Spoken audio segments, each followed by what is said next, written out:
Hello student, welcome back to my YouTube channel AK topper academy YouTube channel पे आपका स्वागत है। उम्मीद करता हूँ कि आप सभी अच्छे होंगे। तो अभी 2024 बोर्ड एग्जाम देने वाले हैं, तो आपको मैं बताने वाला हूँ सामाजिक विज्ञान के लघु उत्तरीय प्रश्न, अति लघु उत्तरीय प्रश्न। आज हम इस वीडियो में अच्छे से डिस्कस करेंगे महत्वपूर्ण प्रश्न सामाजिक विज्ञान के, जो आपके एग्जाम के लिए वेरी वेरी इंपॉर्टेंट हैं, पेपर में आएगा।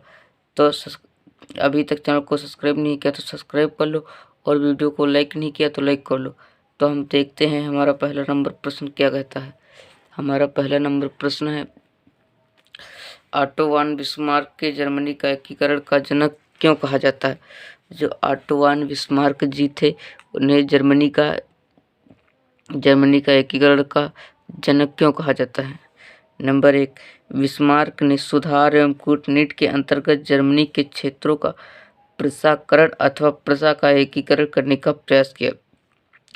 जो ऑटो वन बिस्मार्क जी थे, बिस्मार्क ने सुधार और कूटनीति के अंतर्गत जर्मनी के क्षेत्रों का प्रशाकरण अथवा प्रशा का एकीकरण करने का प्रयास किया।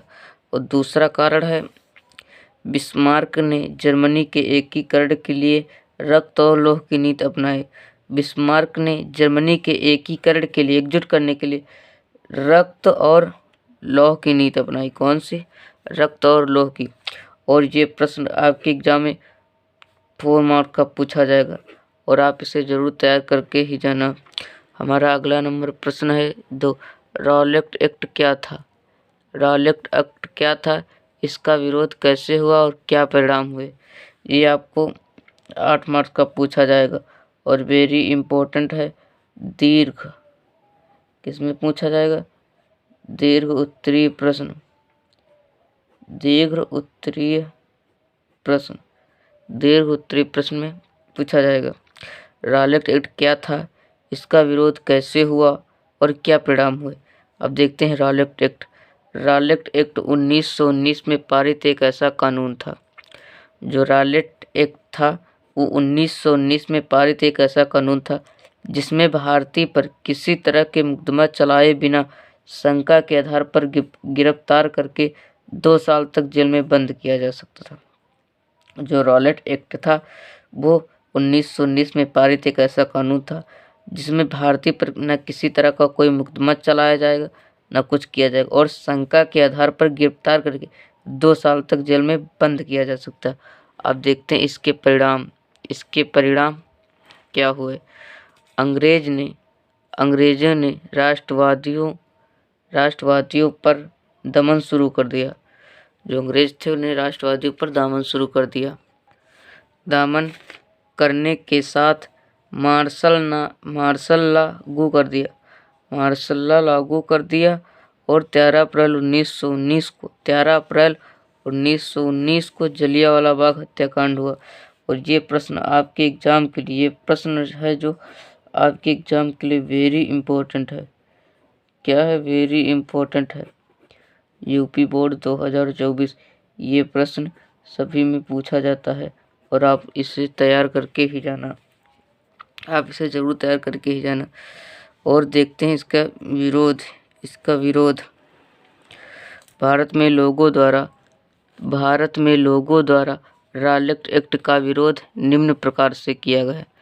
जो भारत में जो लोग थे वो रॉलेट एक्ट का विरोध किस प्रकार किया है, देखते हैं।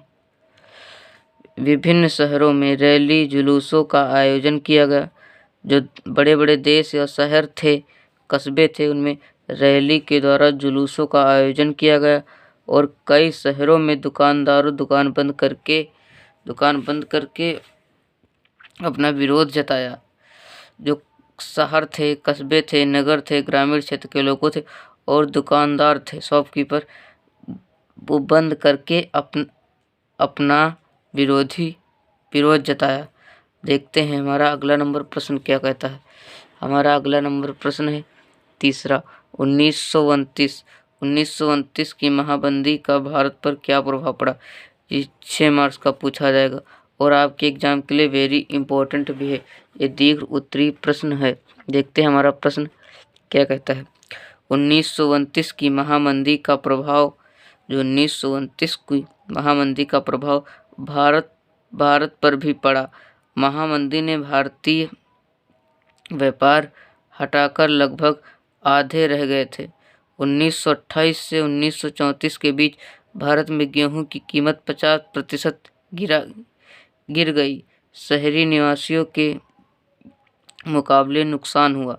यद्यपि कृषि उत्पादों की कीमत तेजी से नीचे गिरी, लेकिन सरकार ने लगान वसूली के छूट देने से इनकार कर दिया। इससे बुरी मार उन काश्तकारों पर पड़ी जो विश्व बाजार के लिए उपज पैदा करते थे। आयात निर्यात बाद होने से कच्चे राशन की कीमतों में 60% से ज़्यादा गिराकर आ गई। मंदी के सालों ये भारत कीमती, जो 6 सालों में भारत कीमती थी। धातुओं खास तौर से सोने का निर्यात करने लगा। 1937 में मंदी अपने चरम पर भी और ग्रामीण भारत असंतोष व उथल-पुथल के दौर से गुजर रहा था। यह मंदी शहरी भारत के लिए अधिक दुखदायी नहीं। कीमतें गिरते जाने के बावजूद शहरों में रहने वाले ऐसे लोगों की हालत ठीक रही जिनकी आय निश्चित थी। और ये प्रश्न आपके एग्जाम के लिए भी इम्पोर्टेंट है। आप इन सारे प्रश्नों को जरूर तैयार करके ही जाना। हमारा देखते हैं अगला प्रश्न क्या कहता है। वो है भारत छोड़ो आंदोलन। क्या है भारत छोड़ो आंदोलन? 8 अगस्त 1942। अब आप लोगों को याद करना मेन टॉपिक। 8 अगस्त 1942 को भारतीय राष्ट्रीय कांग्रेस ने मुंबई के खालिया राय मैदान में हुए अधिवेशन में भारत छोड़ो आंदोलन पास किया गया। इस आंदोलन की सफलता के लिए महात्मा गांधी ने लोगों से कहा करो या मरो का नारा लगाया। इसमें महात्मा जी ने कहा करो या मरो तथा ब्रिटिश सरकार को तत्काल छोड़कर चले जाने की चेतावनी दी। और 8 अगस्त की रात में भारत छोड़ो का प्रस्ताव पास होते ही आंदोलन की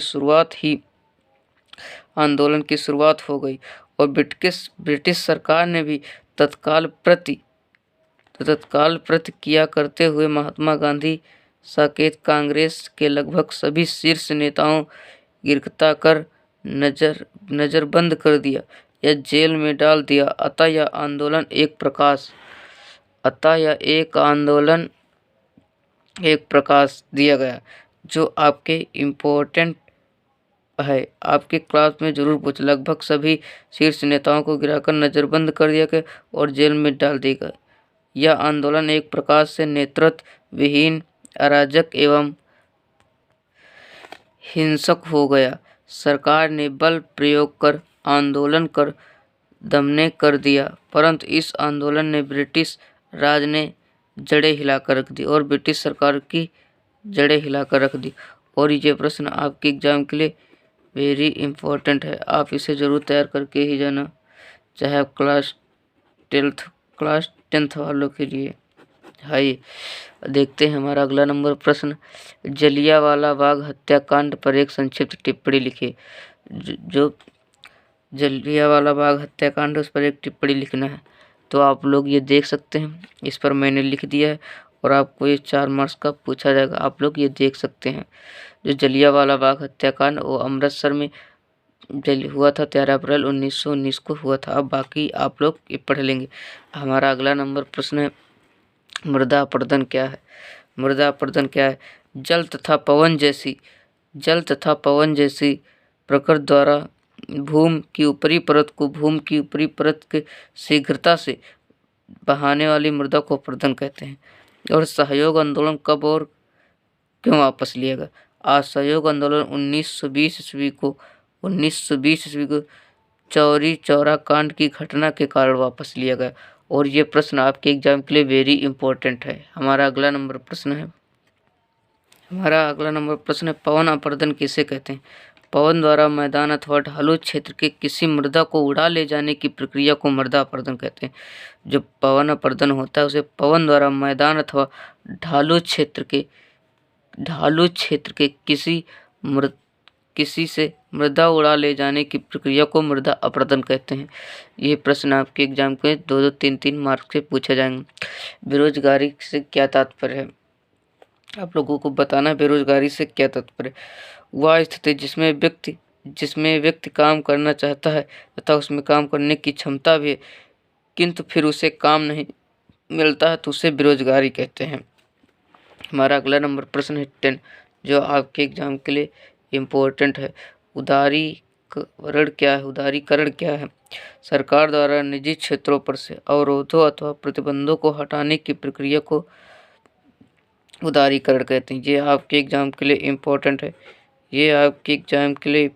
है और आप उसे जरूर तय करके ही जाना। ये आप क्लास 10th के लिए वेरी इम्पोर्टेंट है। हमारा लोकतांत्रिक व्यवस्था क्या है? लोकतांत्रिक व्यवस्था क्या है?